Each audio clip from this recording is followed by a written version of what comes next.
ना तुम्हारी नहीं सुन रहा है तो एक लोटा जल, एक दुर्वा और एक बेलपत्र, ये तीन चीजें लेकर जाओ।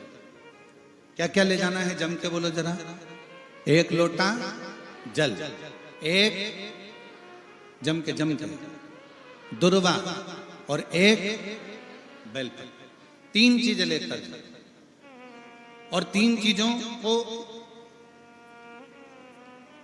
सबसे पहले जो लोटा भर के जल लेकर गए हो वो गणेश जी का स्थान जानते हो ना सब लोग।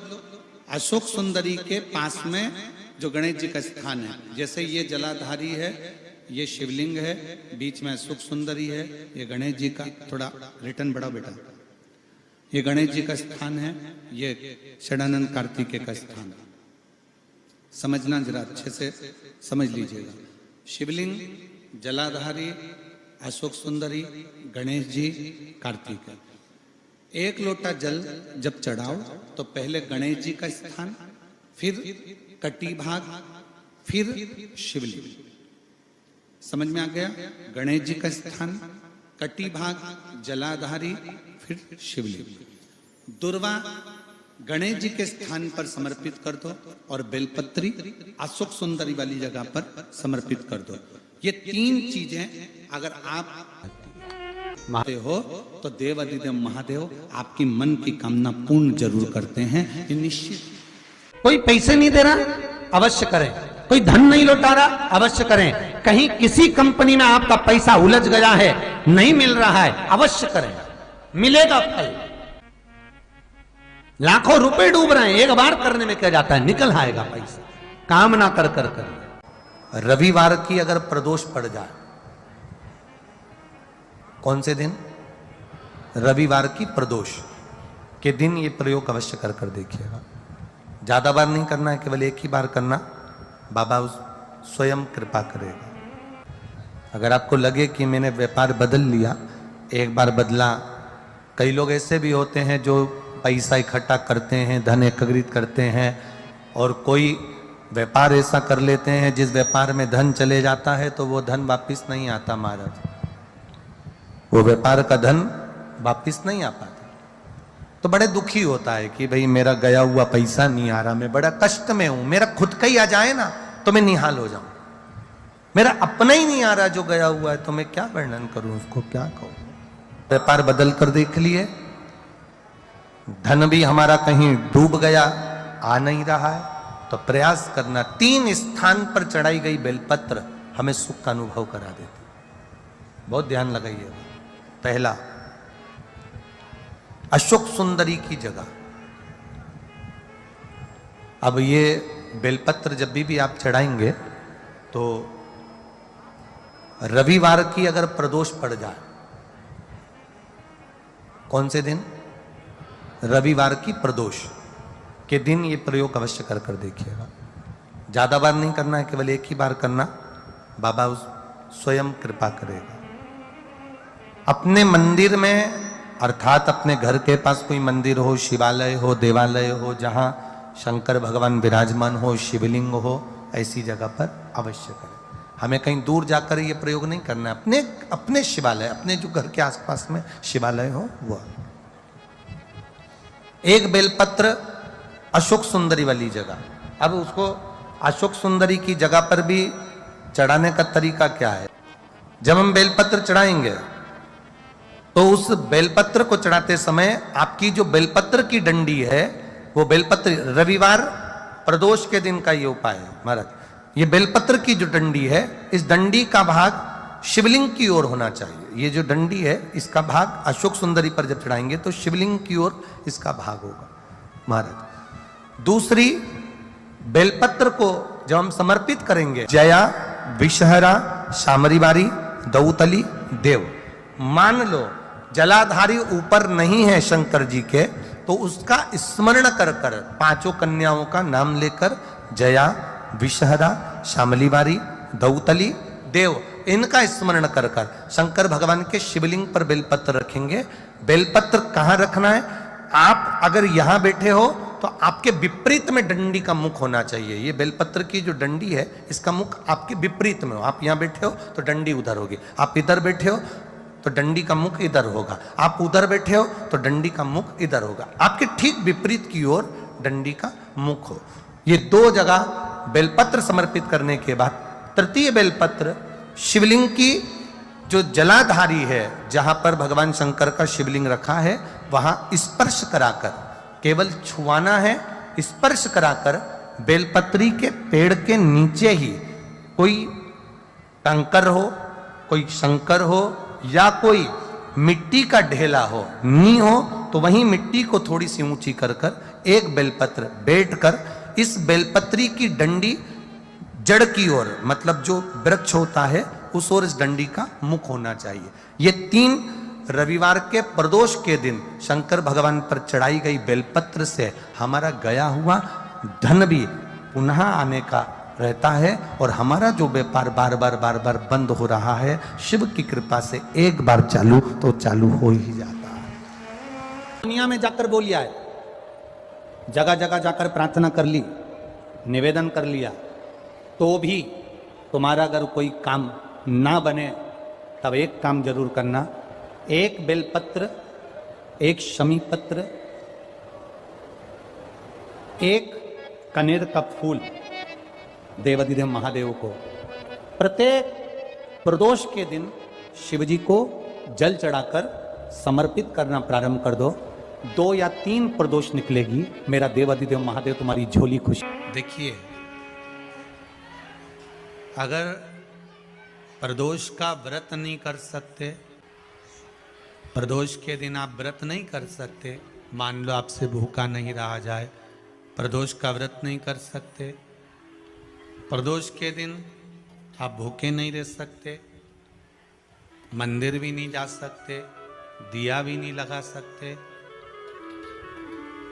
तो शिव महापुराण की कथा कहती है कि प्रदोष के दिन, प्रदोष काल में अपने ही दरवाजे के पास में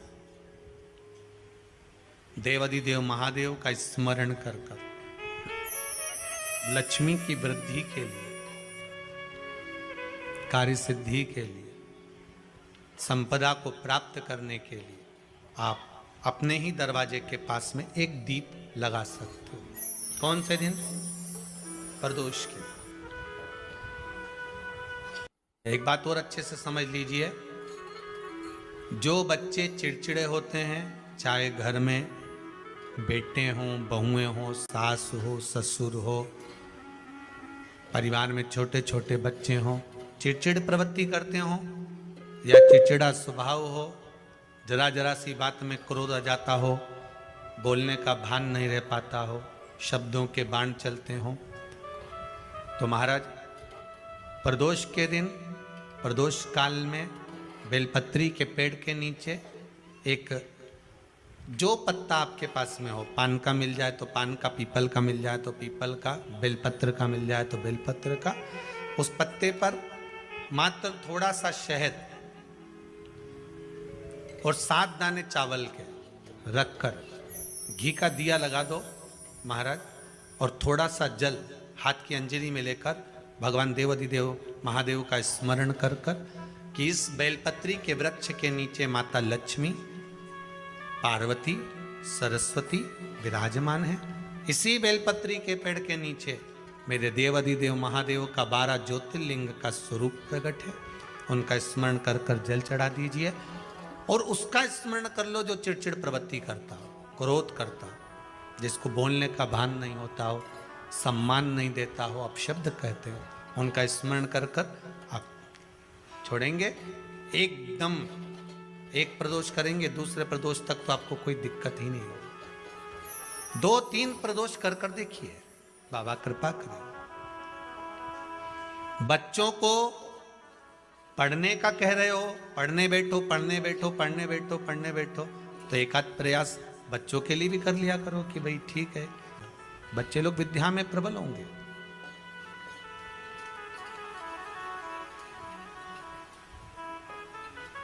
शिव उपासना का जो फल है वह 1000 गुना। दो तली का एक काम सबसे अच्छा है, यदि किसी लड़का लड़की ने आपस में विचार कर लिया कि तलाक हो रहा है, और लड़की ने या लड़के में से किसी एक ने विचार कर लिया कि मुझे तलाक नहीं लेना है, मुझे तो इसी वर के साथ में या इसी कन्या के साथ में रहना है, और अगर 2 बेलपत्र, 2 दुर्वा, 2 कनेर के पुष्प हाथ में लेकर 1 लोटा जल शिव जी को समर्पित कर कर अगर 2 तली का नाम लेकर ये एक साथ शिवलिंग पर चढ़ा दिए जाएं, तो वो प्रदोष के दिन अगर इसको चढ़ाया गया है तो लड़का लड़की का तलाक नहीं होता, आपस में प्रेम बनना प्रारंभ हो जाता है। ऐसा लगे जीवन में कि मैं बहुत दुखी हूं और कष्टमय जीवन चल रहा है और कोई समस्या का हल ही नहीं मिल रहा, बहुत दिन हो गए जूझ रही हूं मैं इन समस्याओं से, तो बेलपत्री की जड़ के अंतर्गत जो बेलपत्री का बड़ा वृक्ष हो, उसकी जो जड़ हो, उस जड़ पर लाल चंदन घिसकर या लाल चंदन से कटोरी में घिसकर लेकर जाएं। शिव जी पर लाल चंदन से पूजन करने के बाद में उसी चंदन को लेकर आकर बेलपत्री की जड़ के अंतर्गत ओम अक्षर को लिखकर एक बेलपत्र अपनी कामना कर कर उस जड़ पर बेलपत्री के समर्पित करना। पहले कथा में कहा है कि बेलपत्री कोई साधारण सा वृक्ष नहीं है, इसको केवल साधारण मत मानना, वृक्ष नहीं है। बेलपत्री की जड़ में ओम शब्द लिखकर, अक्षर लिखकर उस पर एक बेलपत्र समर्पित कर कर शिव जी से अपनी कामना कर कर जो प्रदोष के दिन, प्रदोष काल के अंतर्गत बेलपत्री के वृक्ष की पूजन कर कर ये नाद कर कर ओम अक्षर का नाद कर कर स्मरण कर कर आता है। ज्यादा से ज्यादा कहेंगे तो 4 दिन, 5 दिन में या 6 दिन में मेरा देव अधिदेव महादेव जो समस्या और टेंशन जिंदगी में चल रहा होता है उससे थोड़ा बहुत तो निजात मेरा देव अधिदेव महादेव उसी समय करना प्रारंभ कर देता है। शिव कृपा होने लगती, पर चंदन लगा होना चाहिए शिवलिंग पर। पहले शिवलिंग पे चंदन लगाना है, उसके बाद लेकर जाना। कौन से दिन? जम के बोलो जरा। प्रदोष समय, प्रदोष काल। लग रहा है कि जूझ रहे हैं हमारे जीवन में, बहुत बहुत टेंशन, बहुत समस्या।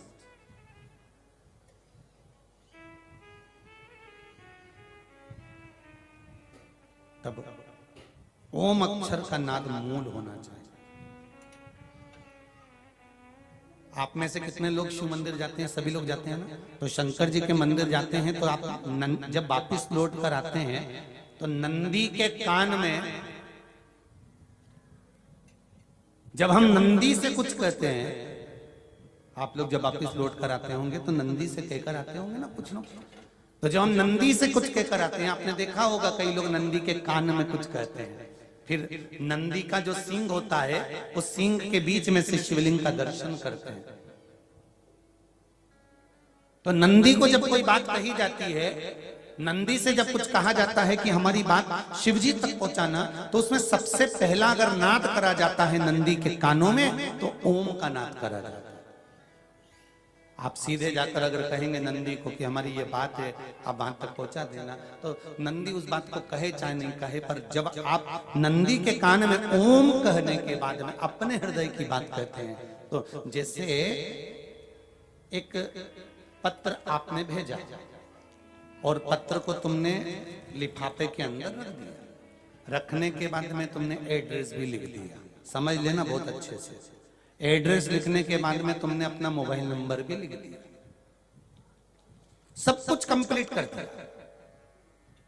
अब इस लिफाफे को तुमको भोपाल भेजना है सागर से, और तुमने ले जाकर इस लिफाफे को डाकघर के डब्बे में डाल दिया। लिफाफा जाएगा, जम के बोलिए।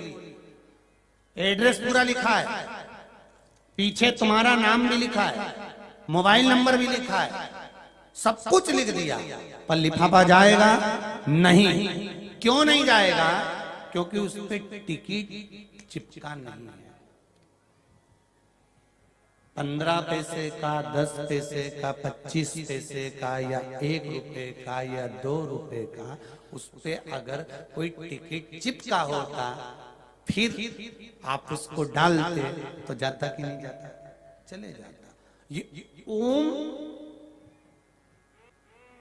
सनातन धर्म के अंतर्गत जितने भी मंत्र होते हैं, जितने ब्राह्मण मंत्र का उच्चारण करते हैं, जितने ब्राह्मण मंत्र पढ़ते हैं और मंत्र का उच्चारण करते हैं, उसमें ओम का नाद क्यों करते हैं? क्योंकि ये हमारे श्लोकों को, हमारे शब्दों को, हमारे दिल की बात को टिकट का काम कर कर परमात्मा तक पहुंचा देता है। ये ओम अक्षर, ओम शब्द, ओम नाद वहां तक पहुंचा। कभी कभी बेलपत्र देखना,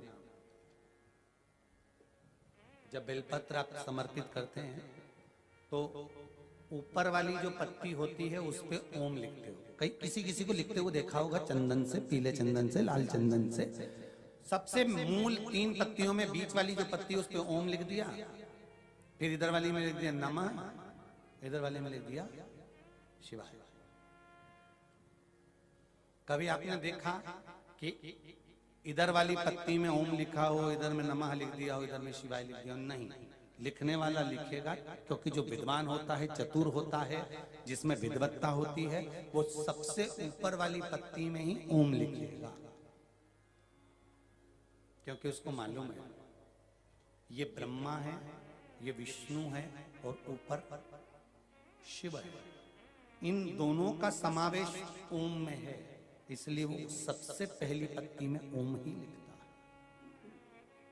है। दुनिया का कितना भी दरिद्र व्यक्ति हो,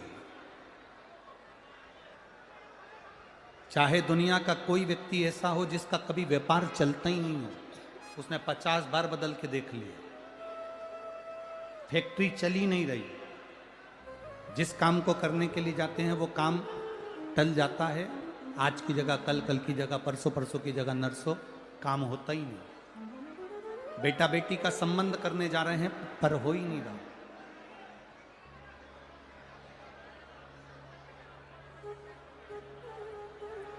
कितना भी दरिद्र से दरिद्र व्यक्ति हो, कितना भी दीन से दीन व्यक्ति हो, एक नियम वो अगर अपनी जिंदगी में बना ले, प्रदोष काल में, प्रदोष के समय पर बेलपत्री के वृक्ष के नीचे एक बार जाकर नमन करना और प्रदोष काल में शंकर भगवान के मंदिर में दिया लगाना, ये 2 चीजें अगर वो 3 महीना भी लगातार कर ले तो उसके जीवन में कभी कोई समस्या आ ही नहीं सकती, कोई दुख आ ही नहीं सकता।